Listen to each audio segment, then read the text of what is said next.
My grandson David faced his inaugural winter this year, marked by a record cold day according to the weather report. Concerns for David and his mother, Yvonne, crept into my thoughts. I worried that the frigid night might have taken a toll on her health. In an attempt to quell my unease, I sent Yvonne a message on my smartphone, asking about their well-being and urging them to guard against catching a cold. Despite my efforts, there was no response, not even a read receipt. Yvonne had always been responsible, so her silence raised my anxiety. After an hour of futile waiting, I tried calling, but my attempts proved fruitless. Realizing this was no trivial matter, a sense of urgency overcame me. I hastily donned a thick jumper and rushed to drive to my son's family apartment. However, when I rang the intercom, there was no response. Fearing the worst, that Yvonne might have collapsed inside, I persuaded the building manager to open the door. The apartment was shrouded in darkness, with only faint street lamp light seeping in. Searching along the wall, I fumbled for the light switch, but my repeated attempts yielded no illumination.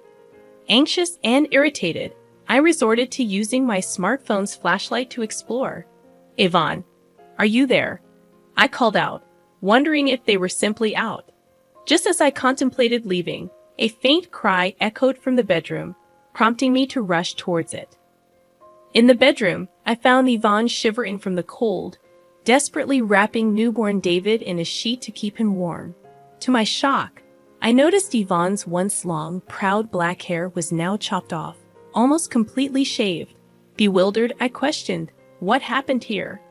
"My name is Mary Smith, a 61-year-old woman who had worked as a hairstylist for many years, running a salon out of my home.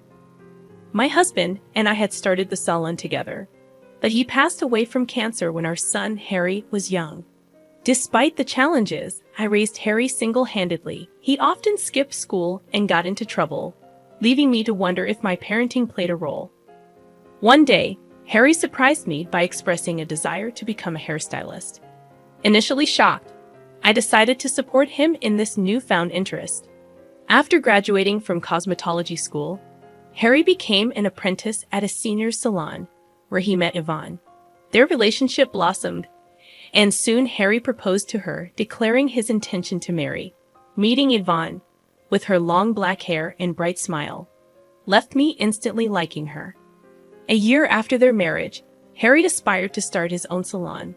Despite his relatively short time as an apprentice, he exuded confidence as a hairstylist. Yearning to establish my own space and showcase my skills, I felt a tinge of concern. Drawing from my experience, I understood the challenges newcomers face in the industry. However, I couldn't dismiss the earnestness in Harry's eyes as he spoke about his dream.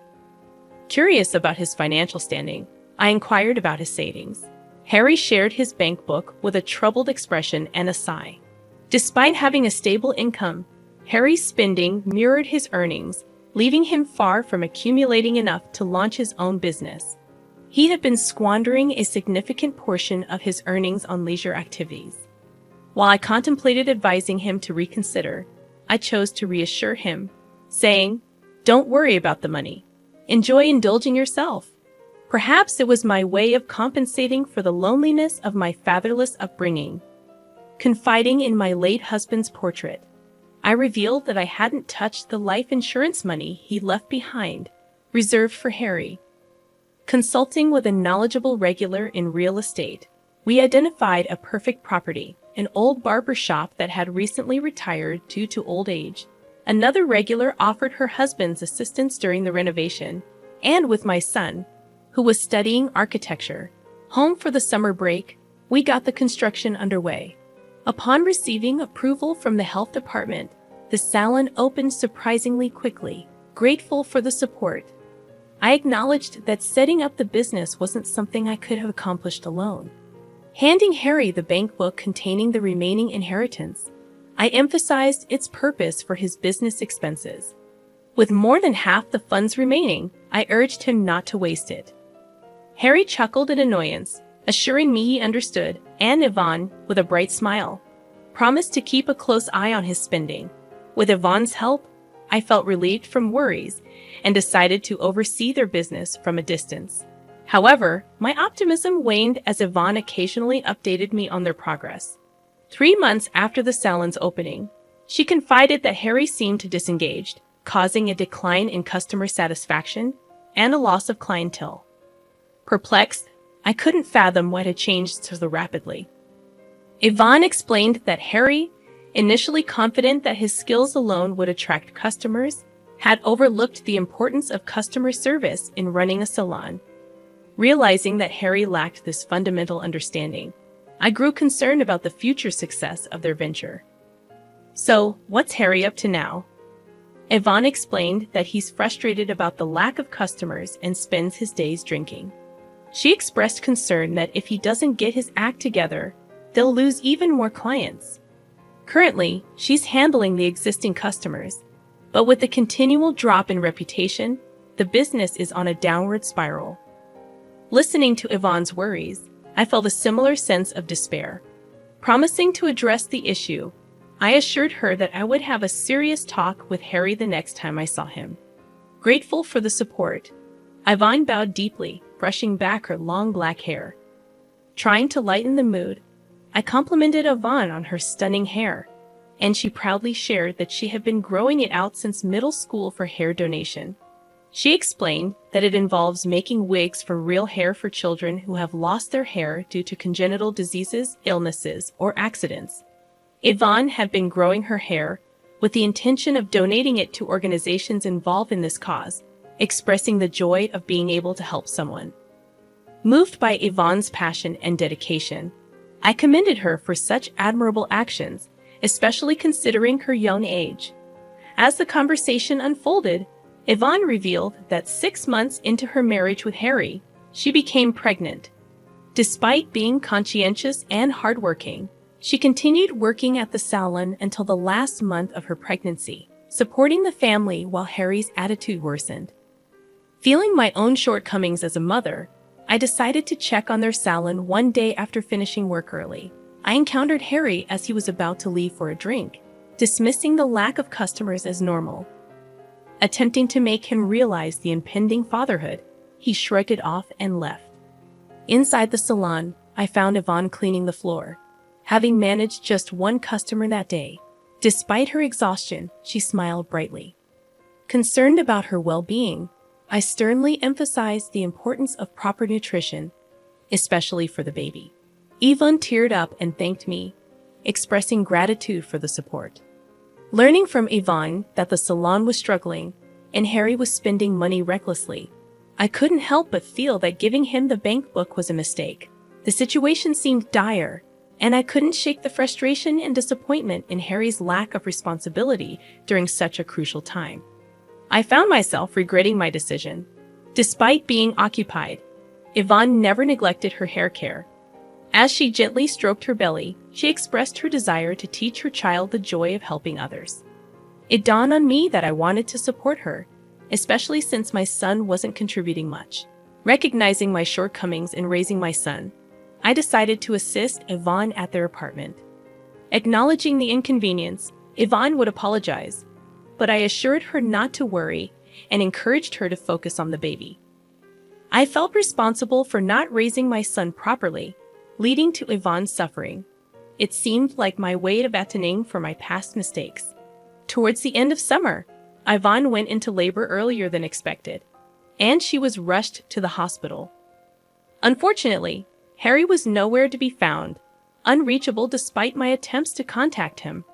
I sent messages, but there were no replies, not even read receipts.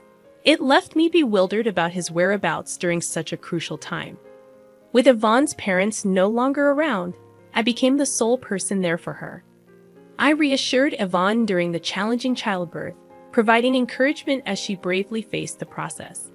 After a long and difficult labor, the sound of the baby's cries overwhelmed me. "He's born." "You did it, Yvonne." I was moved to tears, but Harry, who should have been present, never showed up. Meanwhile, my grandson David was experiencing his first winter, and the weather report indicated a record cold day. Concerned about Yvonne and newborn David, I sent a message that night. but there was no response, hastening my worry. After attempting to call without success, I decided to visit their apartment immediately. Upon arrival, the place was shrouded in darkness. Considering the possibility of a family trip, I rang the intercom, but there was no response. Fearing for Yvonne's well-being, I asked the building manager to open the door. The apartment was dark, and my attempts to turn on the lights proved futile. Using my smartphone's flashlight, I called out to Yvonne in the living room, receiving no response. As I was about to leave, a faint cry of a baby reached my ears from the bedroom. Rushing towards the sound, I discovered Yvonne shivering from the cold, wrapping newborn David in a sheet. To my shock, her once long, proud black hair had been roughly cut off, and her eyes, red and swollen from crying, looked at me helplessly. Overwhelmed, I exclaimed, "This is terrible. How did this happen?" I removed my jumper and draped it over Yvonne. Assuring her, I said, "It's okay now. Just tell me what happened, as much as you can." Yvonne began to speak slowly, revealing that Harry continued his daily escapades even after David was born. Financial struggles escalated, leading to an inability to pay the electric bill. Yvonne, unable to tolerate the situation any longer, scolded Harry, hoping he would become a more responsible father. However, her pleas fell on deaf ears. In a fit of rage, Harry grabbed a pair of practice hair-cutting scissors and started cutting off Yvonne's hair. Initially resisting and telling him to stop, Yvonne ceased her resistance, fearing any further struggle might accidentally harm David. Harry mocked Yvonne, stating, "Now you won't be able to show your face in public." I was left speechless at my son's cruel actions. Yvonne apologized, blaming herself again, but I reassured her, expressing that it was not her fault. I hugged Yvonne tightly, tears streaming down my face. The whole situation was a result of my overindulgence in raising Harry. My heart burned with shame and anger at my own failings and my son's inability to empathize with others. Taking a deep breath, I called Harry. "Hey, Mom, long time no talk. What's up?" Harry responded casually, and I inquired about Yvonne and David's well-being. There was a brief pause in his voice, and he claimed they were in Hawaii and would be back next week. Despite knowing he was lying, I responded positively. Reflecting on the years of taking care of Harry after losing my husband, I felt profound disappointment. Harry's careless use of his father's inheritance and mistreatment of his family shattered my expectations. A week later, Harry called me cheerfully, announcing his return from Hawaii. Pretending to be the caring son, he mentioned souvenirs, but my heart was no longer deceived by his act.